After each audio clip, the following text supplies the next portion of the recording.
G'day guys, this video is part 5 in the video series where I go about building a Seagull Models Boomerang trainer.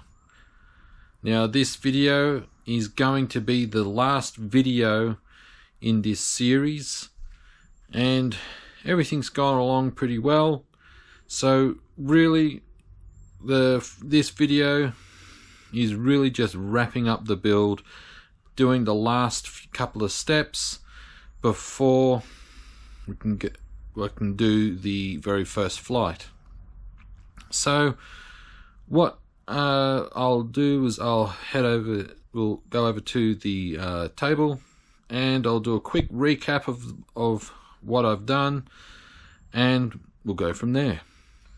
Alright guys, so first and foremost, my first main thing that is being done is basically the majority of the build has been done for this plane. So in the last video what I did was plumb and install the fuel tank, and the engine has been installed.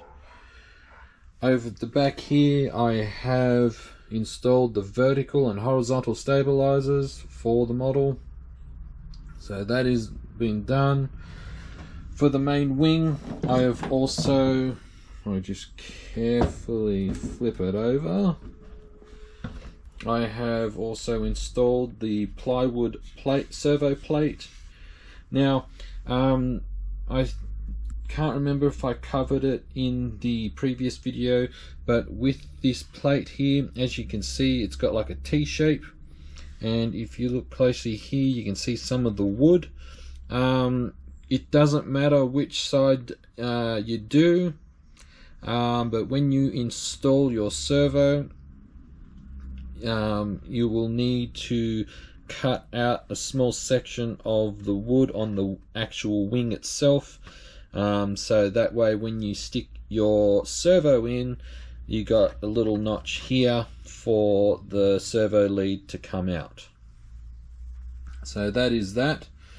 So like pretty much as I said, the majority of the build is done.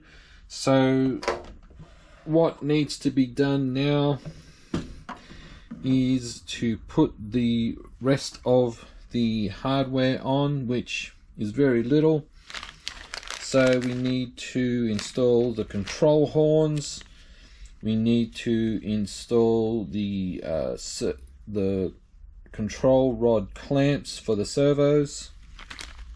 We also need to just put the holes are already on. Sorry about that guys, the camera just decided to stop recording there. So yeah, as I was saying before I was rudely interrupted by my camera, there are already holes pre-drilled into the wing here, so we just need to cut away or puncture the covering where the holes are for the wing bolts to hold the wing to the fuselage. We then just need to install the control rods and install the electronics. So what I'm going to do first guys is I am going to install the control rods for the elevator, rudder and ailerons, and I'll be back. Alrighty, so I have the control rods installed. So we got our throttle control rod here, we have our nose wheel control rod. It's going to be a little bit hard to steer it at the moment, but yeah, there it is down there.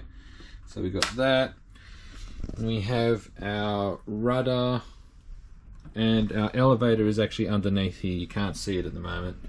So what's the next step now is to attach the control horns. So when you find what you'll want to do is you'll want to try and have, like for instance, your rudder level. What you might want to do, because as you can see here, how I'll have it level and I'll let go and it kind of pulls to the right a little bit. So what you'll want to do is get a little bit of tape, preferably masking tape, something that doesn't leave a sticky residue. So have it so it's level, and then what you'll do is you'll find the spot where you want it, and you'll want it to be as close to the edge as possible. And then I'm having to do this with one hand while I hold the camera. So while you're holding the horn, then I've got a little hand drill here. Then just drill the holes for it. So as you can see here, this has 3 holes. So you'll get it to where you want. So for instance there. And then while holding it, put your 3 holes in on the rudder. And then there is a back plate. Where is the back plate? So here is the back plate that will go on the other side, and you will use the included hardware in the packet. I can't find it, it's on the table back there somewhere. Then you screw it in. I also like to put a little bit of CA glue after I've screwed it in. Put a little bit of CA glue on the end, that way it just makes it just that little bit more secure. So what I'm going to do, guys, is do this off camera and I'll be back. Alrighty, so the control horns are installed. As you can see, we have rudder and we have elevator. I'm just trying to do this. So there's our elevator. Whoops. So that's all done. So now the next part is to install all the electronics now. Now, they've gone about changing a few things now. So in my original Boomerang kit, you had 4 of these, and what this is this sits on your, actually, do I have one of the servos? No. Okay, so this will sit on one of the on the servo horn. It would sit on like that, and then as you can see, there's a little hole through there, so your control rod will go through that little hole, and then you clamp it down with this set screw. Sorry if it's a bit out of focus, guys.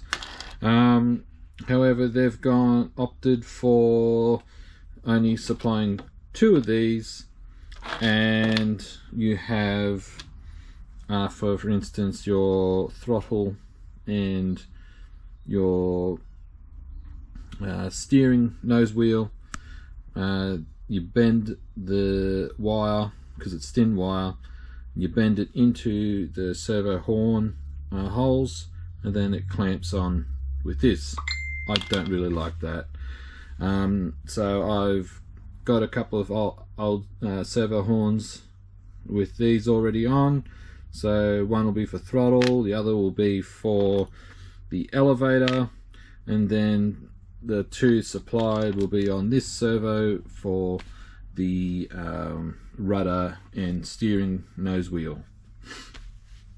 So when you are installing your servos, also make sure you use the little rubber grommets and the little brass or silver aluminium inserts. This just helps cushion the servo and gives it a little bit of give. With cars it's a little bit different.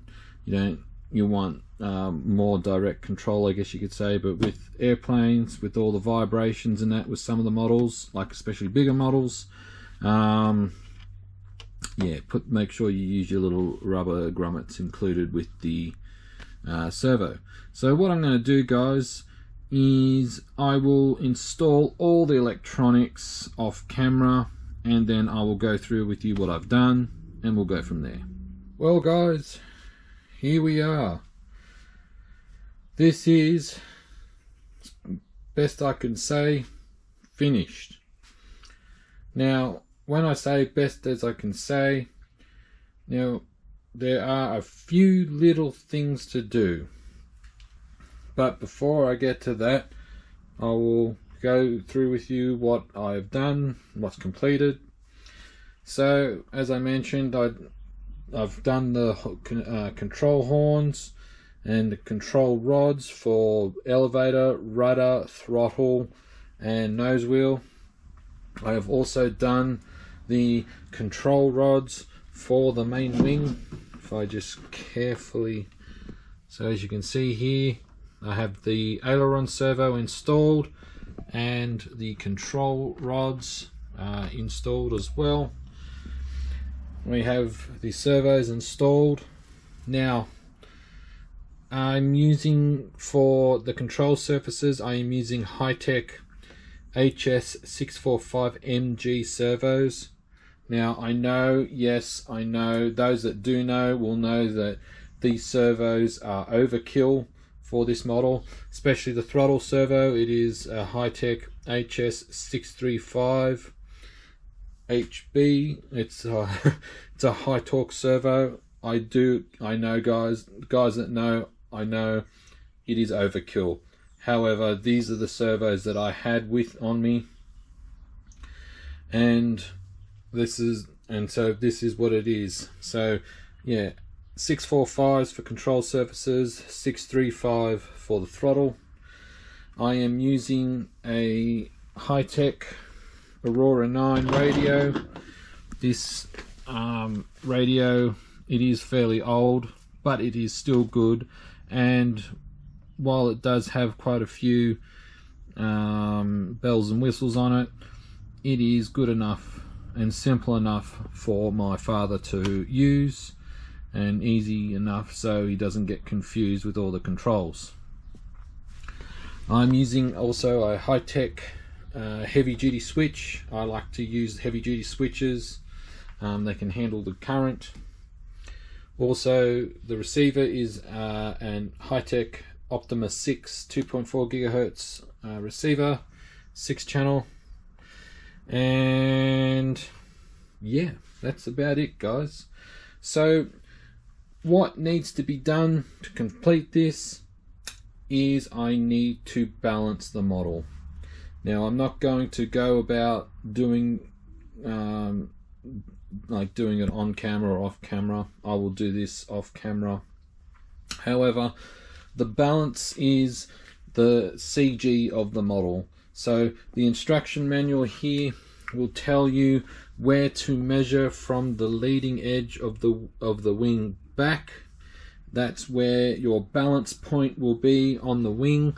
And just for reference, like, don't quote me on it guys, but just for reference, usually when you feel where it's balsa along here, like a balsa sheet, and where it stops, and you can see usually your balance point is around there. So what you will do is you will have the wing mounted to the model, and you will stick your fingers on those points on each side and lift the model up to see whether it is nose heavy or tail heavy. And what you will then need to do is either move weight around to balance the model. Now, for those who are new to model airplanes, it is good to have a model that is slightly nose heavy. Not a lot, just slightly nose down. Just remember, a nose heavy model is easier to fly than a tail heavy model. Tail heavy model is all over the place and you'll just crash.